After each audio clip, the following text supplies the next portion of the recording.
Hello friends, कैसे आप सभी। प्रिपरेशन विद एस टी में आपका स्वागत है और आई होप आप अच्छे होंगे और अपनी प्रिपरेशन को दिनों दिन उन्नत दिशा दे रहे होंगे। तो अपन ने इस यूट्यूब चैनल के ऊपर एक नई प्रिपोजिशन की जो ग्रामर की क्लास प्रिपोजिशन की जो एक क्लास लगाई थी और अपने एक नई सीरीज को शुरुआत की थी।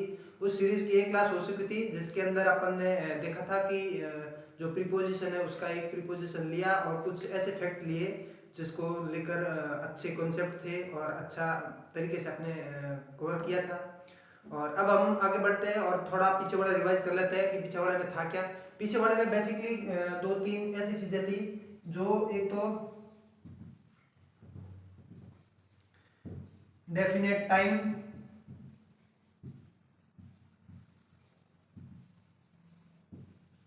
डेफिनेट डे, तीसरा था डेफिनेट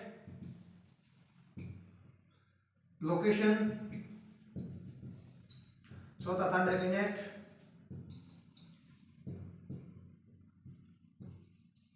ईयर, डेफिनेट मंथ और डेफिनेट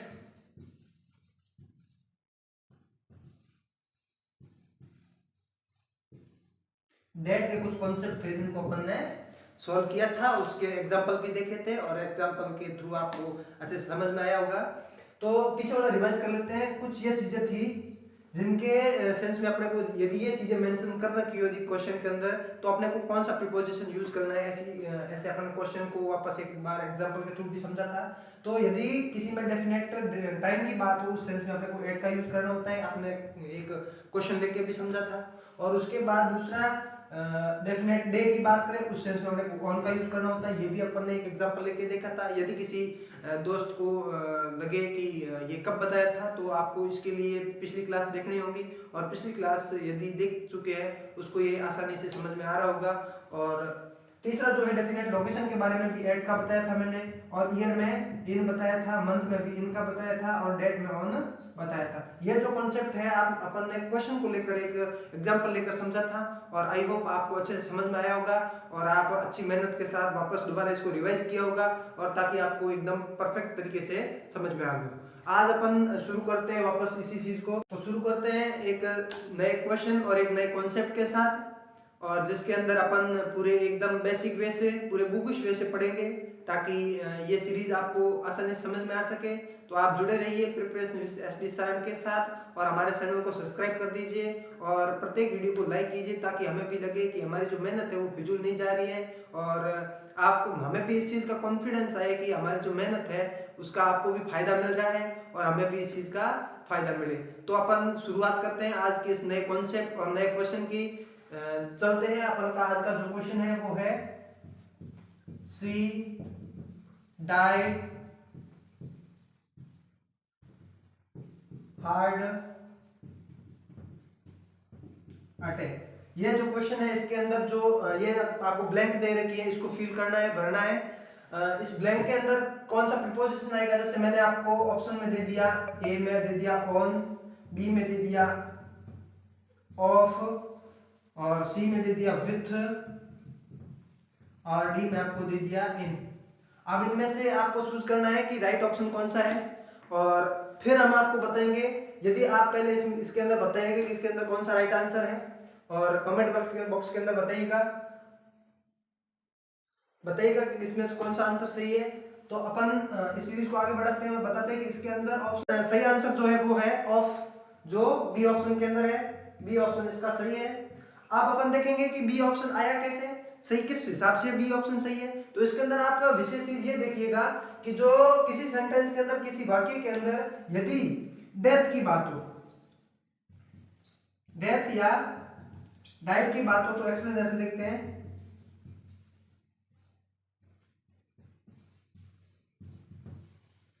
एक्सप्लेनेशन के अंदर देखो यदि किसी सेंटेंस के अंदर डेथ या डाइट की बात हो, डेथ या डाइट की बात हो तो अपने एग्जामिनेशन पॉइंट ऑफ व्यू से दो प्रकार से अपन इसको पढ़ेंगे। डेथ हो सकती है तो या तो किसी की दो हिसाब से हो सकती है, दो सिचुएशन से हो सकती है। अपने एग्जामिनेशन पॉइंट ऑफ व्यू से 2 सिचुएशन बनती है। एक तो या तो हो सकती है किसी एक्सीडेंट से, या हो सकती है किसी की डिजीज से। अब 2 सिचुएशन बनती है। वैसे तो डेथ की कई भी सिचुएशन बन सकती है। एक तो एक्सीडेंट से जाता है आदमी, दूसरी यदि कोई बीमारी होती है, तीसरा कोई अपन कहते हैं ना बैठा बैठा भी चला गया, और चौथी जो अपने आत्महत्या कर लेता है। तो वो चीजें अपने को ध्यान में नहीं रखनी है। 2 सिचुएशन 2 कंडीशन अपने को ध्यान में रखनी है। यदि किसी की मौत एक्सीडेंट से हो, क्वेश्चन में दे रखा है कि किसी की ऐसे, जैसे क्वेश्चन में दे रखा है डाइड यानी मृत्यु होता है, तो अपने को सीधा सा पता चल रहा है इसके अंदर बात किसकी हो रही है, डेथ की बात हो रही है, डाइड की बात, मृत्यु की बात हो रही है। इसके अंदर आगे अपने को दे रखा है एक डिजीज की बात कर रहा है। किसकी बात कर रहा है? एक डिजीज की बात कर रहा है। एक डिजीज यानी बीमारी की बात कर रहा है कि इसकी जो मृत्यु है वो एक बीमारी से होती है। तो इसके अंदर यदि मौत किसी एक्सीडेंट से हो या किसी डिजीज से हो, किसी बीमारी से हो, यदि मौत अपने बीमारी से होती है तो उस सेंस में हमने को ऑफ का यूज करना है। इसलिए यहाँ पे अपना ऑफ आंसर आया था, क्योंकि जो वह है, वो जो एक लड़की है, उसकी डेथ जो डाइड है, मृत्यु जो है वो एक हार्ट अटैक से होती है। हार्ट अटैक एक अपने बीमारी है, तो ये बीमारी के कारण जब मृत्यु होती है तो इस सेंस में अपने को इफ का ऑफ का यूज करना होता है। अगर यदि बात है एक्सीडेंट, यदि मौत किसी के एक्सीडेंट से हो तो उस सेंस में अपने को इन का यूज करना होता है। यदि किसी की मौत एक्सीडेंट से हो तो इस सेंस में अपने को इन का यूज करना होता है। और जैसे अपन अभी सेंटेंस देखते हैं आगे और देखते हैं कि किस कैसे यूज होता है इसका। तो जो ये अपना कॉन्सेप्ट है यहाँ साइड में लिखा हुआ है, आप देखते रहिएगा और अपना जो क्वेश्चन है उसको देखते रहिएगा। एग्जांपल के अंदर जो क्वेश्चन है उसको देखिएगा। एग्जांपल के अंदर एक क्वेश्चन लेते हैं तो अपने आप को ये क्लियर हो जाएगा कि किस हिसाब से क्वेश्चन आते हैं और किस हिसाब से अपने को ऑप्शन भरना होता है। जैसे कि क्वेश्चन आया, हर फादर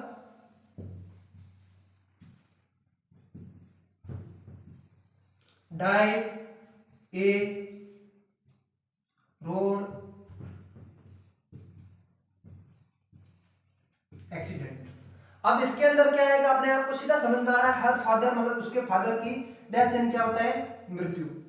डेथ यानी मृत्यु की बात कर रहा है। तो उसकी जो मृत्यु हो रही है वो एक रोड एक्सीडेंट में हो रही है, एक रोड एक्सीडेंट में हो रही है। यहाँ अपन ने बात की, एक कॉन्सेप्ट क्या कहता है कि जो डेथ होती है, डेथ या डाइट जो मृत्यु होती है, वो यदि एक्सीडेंट से हो या दूसरी या डिजीज से हो। यदि मृत्यु एक्सीडेंट से होती है उस सेंस में अपने को इनका यूज करना होता है। यदि मृत्यु अपने किसी डिजीज या किसी बीमारी से होती है तो अपने को ऑफ का यूज करना होता है। तो यहाँ जो मृत्यु है वो एक रोड एक्सीडेंट में हो रही है, तो यहाँ रोड एक्सीडेंट वाली मृत्यु हो रही है, तो इस सेंस में अपने को इनका यूज करना होता है। दूसरा क्वेश्चन जैसे देखें,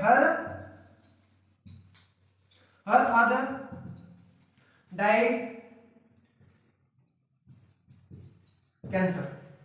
अब आप इस क्वेश्चन को समझ गए होंगे, तो इसमें अब क्या भरना है आसानी से समझ में आ रहा होगा। यही क्वेश्चन है, ऐसे ही कॉन्सेप्ट है, और इसी प्रकार यदि ये कॉन्सेप्ट आप पढ़ लेंगे तो मैं ये गारंटी के साथ लगभग कह सकता हूं कि आप कितना अच्छा, तो मेरे को नहीं पता, लेकिन आप जितना, सबसे अच्छा तो नहीं कह सकता, लेकिन आप जितना कर पाओगे, आप दूसरा कुछ भी कंटेंट पढ़ करके आप जितना अच्छा कर पाओगे, उससे आप बहुत गुना ज्यादा अच्छा इसको कर पाओगे। तो इसके अंदर आप देखिए, जो मृत्यु की बात कर रहा है वो मृत्यु, इस क्वेश्चन के अंदर भी मृत्यु की बात कर रहा है, और मृत्यु किससे? कैंसर से। किससे मृत्यु? कैंसर से। कैंसर क्या है? डिजीज है, एक बीमारी है। तो मृत्यु किससे हो रही है? एक बीमारी से हो रही है। तो उस सेंस में अपने कॉन्सेप्ट क्या कहता है, यदि मृत्यु बीमारी से हो तो उस सेंस में अपने को ऑफ का यूज करना होता है। तो इसमें किसका यूज करना? ऑफ का यूज करना। आई होप आपको ये कॉन्सेप्ट अच्छा लगा होगा, और ऐसे कॉन्सेप्ट आप पढ़ने के लिए हमारे साथ जुड़े रहिए प्रिपरेशन विद एसडी शरण के साथ। हमारे इस यूट्यूब चैनल को सब्सक्राइब कर दीजिए, और हमारा जो ये हमेशा के जो वीडियोस आते हैं इनको लाइक कर दीजिए, ताकि हमें भी इस चीज का कॉन्फिडेंस आए और हमें भी लगे कि हम मेहनत कर रहे हैं, ये फिजूल नहीं जा रही है, विद्यार्थियों के या स्टूडेंट के हमारी ये मेहनत काम आ रही है। तो अपने इस वीडियो को लाइक कर दीजिएगा और सपोर्ट करते रहिएगा, ताकि हम रोज नए नए वीडियोस के साथ, नई नई कॉन्सेप्ट के साथ आपके सामने पेश हो सके। तो अगला कॉन्सेप्ट देखते हैं। अब अगला कॉन्सेप्ट पढ़ने से पहले अपने को उसी प्रकार पहले क्वेश्चन के बाद क्वेश्चन का एक्सप्लेनेशन, और फिर अपने को समझ में आएगा कि इसके अंदर कौन सा प्रीपोजिशन आएगा और कौन सा आया तो वो आया कैसे। तो अपने को वो पूरा जो उसके अंदर जो अपना वो पूरा जो कॉन्सेप्ट है उसको पढ़ना पड़ेगा और उसके बाद ही अपने को ये पूरी सीरीज समझ में आ पाएगी, अपना कॉन्सेप्ट समझ में आएगा। तो क्वेश्चन क्या कहता है? क्वेश्चन कहता है द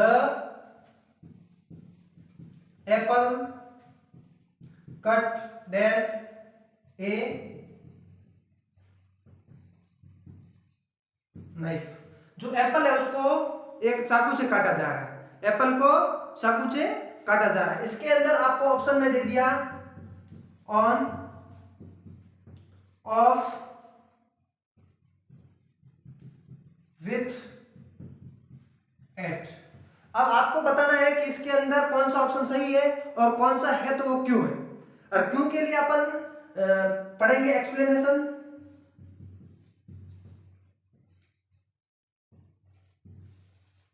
एक्सप्लेनेशन पढ़ने से पहले बताते हैं अपने इसके अंदर आंसर कौन सा सही है। अब इसके अंदर सी ऑप्शन सही है, विथ। अब अपन देखेंगे कि इसके अंदर विथ आया तो क्यों आया, किस हिसाब से आया, कॉन्सेप्ट क्या कहता है और हमें कैसे समझ में आएगा कि इसके अंदर विथ कैसे है। तो ये विथ को पढ़ने के लिए अपन एक कॉन्सेप्ट को देखते हैं। यदि किसी सेंटेंस के अंदर किसी टूल की बात हो, टूल इन क्या होता है, अपने जितने भी औजारों का टूल आपने देखा होगा, कहीं पे टूल लिखा होता है, जितने भी अपने उपकरण वगैरह होते हैं वो टूल्स होते हैं। या फिर इंस्ट्रूमेंट की बात हो,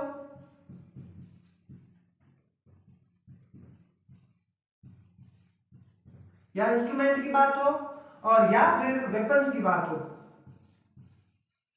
वेपन्स यानी हथियार की बात हो, ये तीन चीजें, या किसी टूल्स की बात हो, यदि सेंटेंस के अंदर किसी टूल्स की बात हो, या इंस्ट्रूमेंट की बात हो, यदि जो यंत्र होते हैं उनकी बात, जैसे अपन कहते हैं साउंड इंस्ट्रूमेंट्स, जो वाद्य यंत्र होते हैं उनको, यदि किसी सेंटेंस के अंदर इंस्ट्रूमेंट्स की बात हो, या फिर वेपन्स, ये वेपन्स यानी हथियार होता है, यदि किसी सेंटेंस के अंदर हथियार की बात हो, उस सेंस में अपने को किसका यूज करना होता है।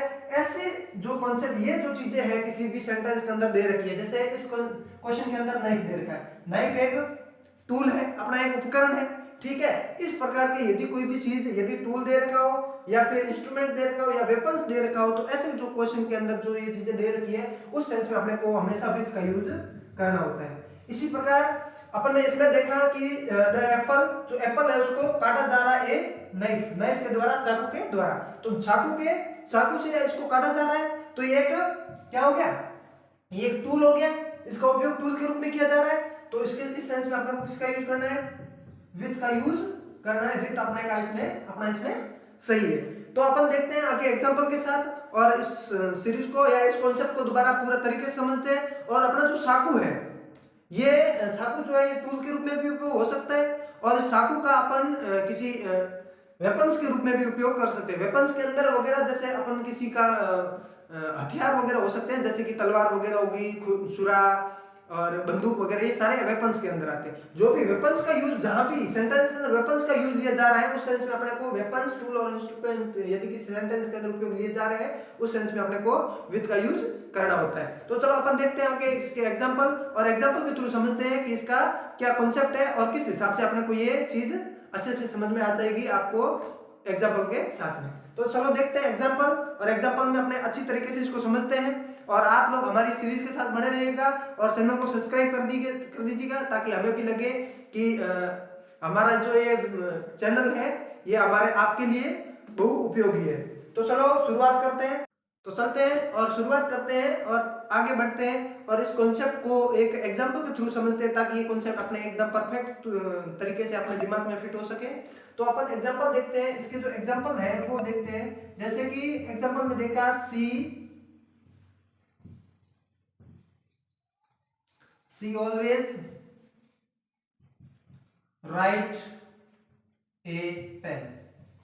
अपना एक क्वेश्चन है, इस क्वेश्चन के अंदर जैसे मैंने आपको समझ में आ रहा होगा, पेन एक क्या है, अपना पेन क्या है, इसमें अपना एक टूल है। और इसी प्रकार दूसरा एक सेंटेंस ये, दूसरा देखते हैं दिस, या फिर पहले दूसरा देखते हैं the Apple cut a knife. ये सेंटेंस है। अब इसी प्रकार से एक तीसरा सेंटेंस देखो, बहुत अच्छी बात है, बहुत अच्छी चीज है ये समझने के लिए, आप गौर करके इस चीज को समझिएगा। जैसे तीसरा क्वेश्चन है this is a knife dash which she was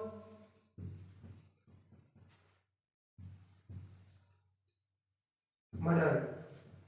ठीक है, ये तीन जो क्वेश्चन है आप इन तीन क्वेश्चन को समझिएगा। पहला क्वेश्चन क्या कह रहा है, सी ऑलवेज राइट ए पेन, वो हमेशा लिखती है एक पेन से। तो जो पेन है, ये पेन है क्या है, अपना टूल है, एक टूल है। तो इस सेंस में ये स्टूडेंट का एक टूल ही होता है, पेन एक स्टूडेंट का टूल होता है। तो इस सेंस में ये टूल की बात कर रहा है, तो इस सेंस में अपने को विथ का यूज करना होता है, क्योंकि यदि टूल हो या इंस्ट्रूमेंट हो या वेपन, उस सेंस में अपने को विथ का यूज करना होता है। दूसरा क्वेश्चन क्या कह रहा है कि the Apple cut a knife, Apple जो फल है उनको काटा जा रहा है, किससे काटा जा रहा है, एक चाकू से काटा जा रहा है। ये क्वेश्चन आपने पिछले में देखा था, अभी पिछले में देखा था कि जो इसके अंदर विथ आया था, इसकी जो हिंदी है वो देखिएगा। अब एप्पल को काटा जा रहा है नाइफ से, एप्पल को चाकू से काटा जा रहा है। अब दूसरा क्वेश्चन यही, this is a knife dash which she was murdered, इसके अंदर ये नाइफ की बात कर रहे हैं, इसके अंदर भी नाइफ की बात कर रहा है। यहाँ जो नाइफ है ये टूल है, यहाँ जो नाइफ है ये टूल है। लेकिन आप इस बात को समझिएगा, जो नाइफ है ये क्वेश्चन पे डिपेंड करता है कि टूल है या फिर ये एक वेपन है। तो इसके अंदर जो ये टूल आया, लेकिन इसके अंदर बात क्या कर रहे हैं, दिस इज ए नाइफ, ये वह चाकू है that which she was murdered, जिससे उसका मर्डर किया गया, उसकी हत्या की गई। तो इसके अंदर ये जो नाइफ है ये एक वेपन है, इसके अंदर ये नाइफ जो है ये एक वेपन का रोल कर रहा है। तो इस सेंस में भी अपने को विथ का यूज करना होता है। समझने वाली बात यही थी, जो नाइफ है वो यहाँ पर तो एक वेपन के रूप में यूज लिया जा रहा है, ऊपर वाले में एक टूल के रूप में यूज लिया जा रहा है। तो इस तीन एग्जांपल से अपने को ये क्लियर हो गया होगा कि जो ये कॉन्सेप्ट है किस प्रकार से काम करता है और किस हिसाब से क्वेश्चन आते हैं और अपने को किस हिसाब से इनका आंसर लिखना होता है। तो इस प्रकार से ये क्वेश्चन का आंसर कर दीजिएगा। आई होप ये क्वेश्चन कॉन्सेप्ट भी आपको अच्छे से समझ में आया होगा और आप अच्छे से इस चीज को रिवाइज कीजिएगा, ताकि ये अच्छी प्रकार से आपके दोबारा दिमाग के अंदर बैठ जाए और अच्छी प्रकार से आप एग्जाम हॉल के अंदर इसको वापस, ये कॉन्सेप्ट एक बार दो बार पढ़ोगे तो एग्जाम हॉल के अंदर आप इस चीज में कंफ्यूज नहीं होंगे और हाथों हाथ इस चीज को रिकॉल कर देंगे। और जो बीएसटीसी एंड जो पीटीटी के स्टूडेंट है वो विशेष करके ये चीज समझ ली, क्योंकि प्रीपोजिशन के लगभग 2 से 3 से 4 क्वेश्चन इंग्लिश के 3 से 4 क्वेश्चन प्रीपोजिशन के आते हैं। और प्रीपोजिशन की ये एक बेसिक ट्रिक ऐसी है जिससे आप समझ लेंगे तो अच्छी प्रकार से आप पूरा जो बीएसटीसी का जो प्रीपोजिशन अपना जो टॉपिक है उससे आप एक भी क्वेश्चन मेरे हिसाब से गलत नहीं कर पाओगे। यदि आप इस चीज को समझोगे तो ये गलत नहीं करोगे। यदि आप इस चीज को लाइटली लेते ही नहीं है कि क्या है, कुछ नहीं है, कर लेंगे, ये कुछ नहीं है, ऐसे क्वेश्चन नहीं आते, तो आप बिल्कुल ये चीज नहीं कर पाओगे। आई होप आपको ये चीज अच्छी लगी होगी। आज जो अपन ने कॉन्सेप्ट पढ़े हैं उस कॉन्सेप्ट को वापस रिवाइज कीजिएगा और जुड़े रहिए हमारे साथ के साथ, और हमारी वीडियो को लाइक कीजिएगा, चैनल को सब्सक्राइब कीजिएगा और जुड़े रहिएगा दिनों दिन, और अपनी प्रिपरेशन को उन्नत दिशा की ओर लेते जाइएगा। और आज के इस सीरीज को यही समाप्त करते हैं और आज की इस सीरीज के साथ धन्यवाद।